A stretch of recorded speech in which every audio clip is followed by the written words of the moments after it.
আসসালামু আলাইকুম বন্ধুরা, আজকে আমরা পান বরজে জিপসাম সার ছিটাবো। কী জন্য ছিটাবো, এটার উপকারিতা কী কী সেগুলো নিয়ে আজকে আলোচনা করব এবং আপনাদেরকে দেখাবো। চলুন শুরু করা যাক। এই দেখুন বন্ধুরা, আমরা এই ব্যাবিলন কোম্পানির জিপসামটি ব্যবহার করব। আপনারা যে কোনো ভালো মানের কোম্পানির জিপসাম সার ব্যবহার করতে পারবেন। আপনারা ভালো মানের ব্যবহার করার চেষ্টা করবেন। এখন এগুলো ছিটাবো বন্ধুরা। আপনারা সম্পূর্ণ ভিডিওটি দেখতে থাকুন, কিভাবে ব্যবহার করতে হবে এবং এর উপকারিতা কী কী সেই নিয়ে আজকে আলোচনা করব।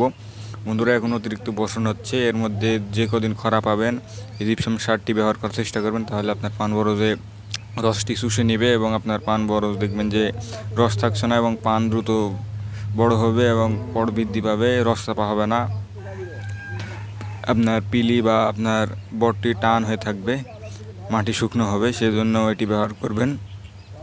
এটির অনেকগুলো উপকারিতা রয়েছে, আপনার ক্যালসিয়াম রয়েছে এর মধ্যে এবং সালফার, সেজন্য ক্যালসিয়ামের ঘাটতিগুলো পূরণ করবে এবং সালফার থাকার কারণে আপনার পান পাতা বড় হবে। এটি ব্যবহার করলে শক্তিও হবে এবং অন্যান্য উপকারিতাও পাবেন, সেজন্য এটি ব্যবহার করবেন বন্ধুরা আপনারা।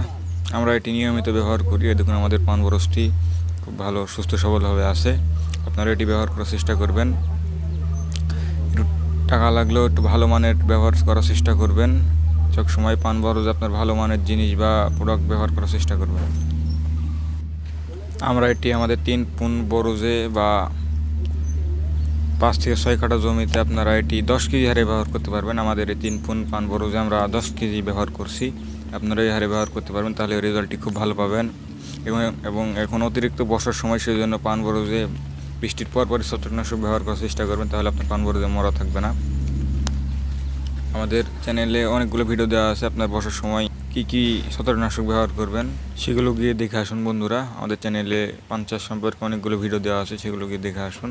এবং এই দেখুন বন্ধুরা, জিপসাম সারগুলো ছিটানো হয়ে গেছে। এখন পান বরজের রসগুলো শুষে নিয়ে পান বরজে শক্তি করবে। চ্যানেলটিতে নতুন থাকলে অবশ্যই চ্যানেলটিকে সাবস্ক্রাইব করে আমাদের সাথে থাকবেন বন্ধুরা। যারা তখন সাথে ছিলেন সবাইকে ধন্যবাদ।